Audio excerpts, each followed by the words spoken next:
Merci, Monsieur le Président. Bonjour à tous.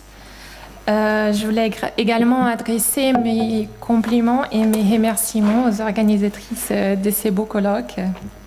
Alors, les sujets que j'aborderai aujourd'hui n'est pas évident à traiter. D'abord parce qu'il s'agit de confronter deux modèles de justice constitutionnelle qui présentent beaucoup plus de divergences que des convergences.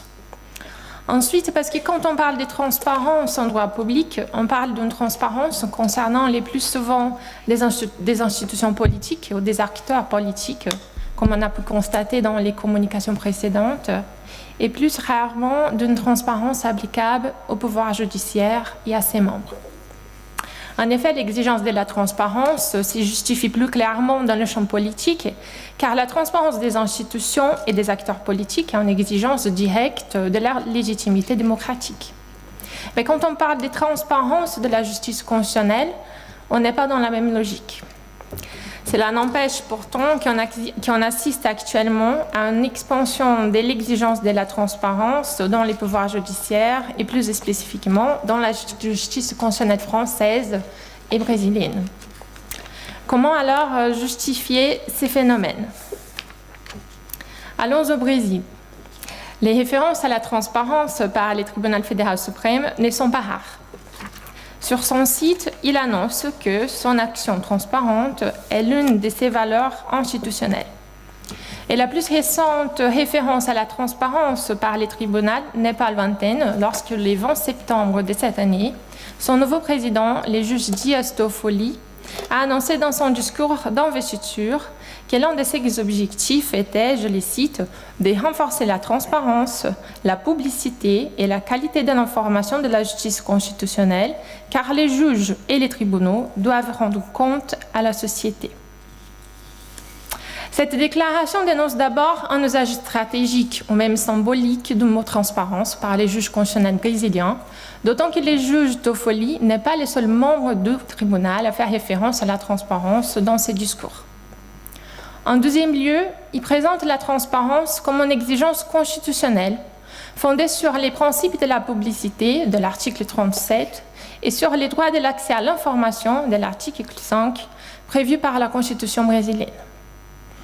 Finalement, il associe l'utilité de la transparence à la nécessité de permettre à la société d'être mieux informée des activités du tribunal et de ses membres. Revenons en France. Le mot transparence est bien moins présent dans les discours du Conseil constitutionnel et même dans ses actions. Néanmoins, le Conseil n'échappe pas non plus au phénomène. Un projet de loi de 2017 relatif aux obligations déontologiques applicables aux membres du Conseil constitutionnel vise à obliger ses membres à présenter une déclaration d'intérêt et de patrimoine lors de la prise et de la cessation de leurs fonctions dans l'objectif de renforcer leur impartialité, comme l'explique l'exposé des motifs de la loi. D'ailleurs, en 2017, après des contestations pour plus de transparence aux portes étroites, le Conseil constitutionnel a décidé de publier la liste de ses contributions externes sur son site Internet parce qu'il est apparu, selon lui, opportun de les porter à la connaissance du public. Or, si le discours concernant la transparence de la justice constitutionnelle brésilienne est plutôt construit sur l'idée de visibilité maximale du pouvoir, celui du juge constitutionnel français est plutôt dans l'objectif d'un renforcement de l'impartialité et dans les soucis de préserver l'intimité de l'institution. Des conséquences différentes découlent de ces approches. D'un côté, en utilisant l'argument de la visibilité du pouvoir, les juges brésiliens risquent de confondre une recherche de transparence avec une recherche de légitimité, comme d'ailleurs a été déjà reconnu par l'un des juges du tribunal, et de fragiliser ainsi son devoir d'impartialité. De l'autre côté, c'est le contraire. Au nom de ces devoirs d'impartialité qui risquent d'être fragilisés au Brésil, des changements pour plus de transparence commencent à être introduits au Conseil constitutionnel français, mais d'une manière qui est peut-être encore trop timide. Le paradoxe est évident. La question majeure qui s'y pose est donc de savoir quelle transparence est mise en œuvre par le Conseil constitutionnel et par le tribunal fédéral suprême brésilien et quelles sont les conséquences. Dans ces contextes, la présente contribution, elle vise à examiner, à travers d'une étude comparée entre la France et le Brésil, l'usage de la transparence par les tribunaux fédéraux suprêmes brésiliens et les conseils constitutionnels français.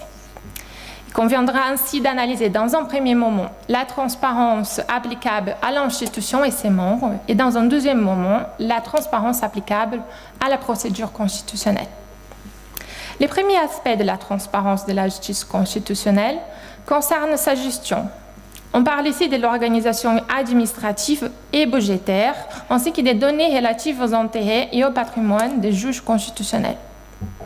Si l'on examine la question sous cet angle, la transparence exigée de la justice constitutionnelle peut être considérée comme semblable à celle exigée des institutions politiques et des acteurs politiques. Dans ces cas, l'objectif même de la transparence applicable au juge constitutionnel n'est pas très loin de celui applicable au pouvoir politique.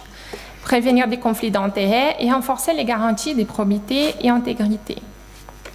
En ce qui concerne les acteurs de la justice constitutionnelle, en France, les projets de loi qui souhaitent soumettre les membres du Conseil à la présentation des déclarations d'intérêts et des patrimoines s'insèrent dans cette logique lorsqu'elles s'est inspirées des exigences qui sont déjà applicables à certains fonctionnaires. Au Brésil, depuis 2011, les tribunaux fédéraux suprêmes publient en ligne des informations concernant les rémunérations, séjours, indemnisations et tous autres montants payés aux membres, fonctionnaires et collaborateurs du tribunal avec l'identification nominale du bénéficiaire. Ici, au Brésil, la question suscite certains conflits, notamment celui du respect à la vie privée.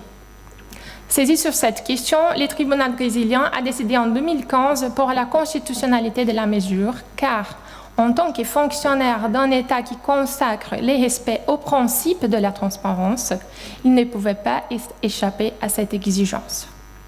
En France, les juges constitutionnels sont plus soucieux dans l'analyse de la question, comme le démontrent ces décisions du 9 octobre 2013 et du 28 juillet 2016, où il a affirmé que les dépôts des déclarations d'intérêt et des déclarations de situation patrimoniale et la respective publicité portent atteinte au respect de la vie privée et qui, pour être conformes à la Constitution, ces attentes doivent être justifiées par un motif d'intérêt général et mises en œuvre de manière adéquate et proportionnée.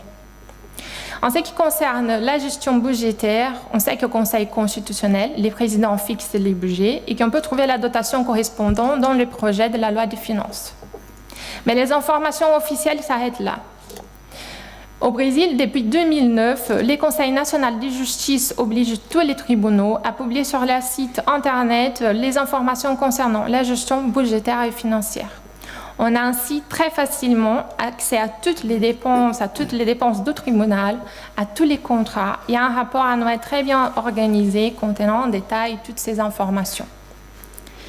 Mais si la transparence exercée dans les domaines de la gestion des organes juridictionnels peut sembler similaire à celle qui s'applique au pouvoir politique de l'État, ceci ne peut pas être affirmé en ce qui concerne l'exercice de la fonction juridictionnelle où se développe une transparence bien spécifique.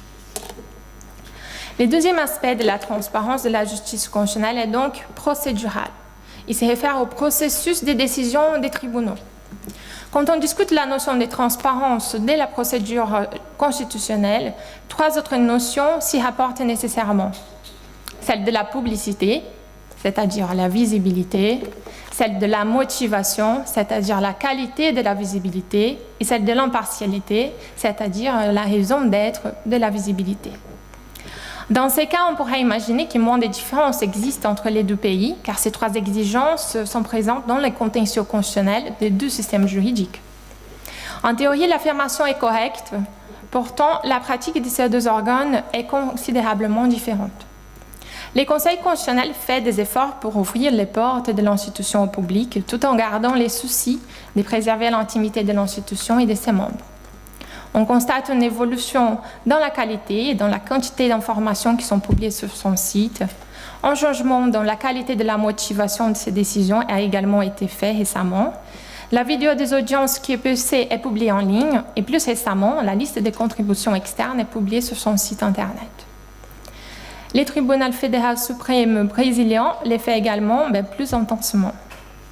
L'ensemble des documents concernant les procédures sont d'accès libre. Les procédures électroniques sont consultables sur les sites. Les procédures non encore numérisées sont consultables sur Palace. Ainsi, si le Conseil constitutionnel s'y contente de publier la liste des contributions externes, le tribunal brésilien publie l'intégralité de ces contributions. D'ailleurs, comme la Constitution brésilienne prévoit la publicité des audiences et des séances de jugement, toutes les audiences et séances du tribunal sont ouvertes à toute personne intéressée. De plus, depuis 2002, de sa propre initiative, toutes les séances de jugement de l'Assemblée plénière du tribunal sont également retransmises en direct par la télévision et publiées sur sa chaîne YouTube.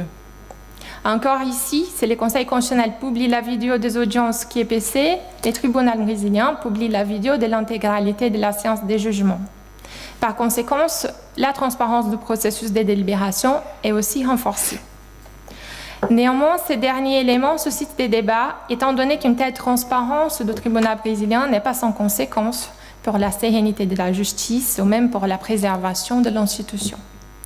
Les juristes brésiliens dénoncent ainsi un excès de transparence dans la procédure constitutionnelle qui favorise la médiatisation du tribunal et de ses membres.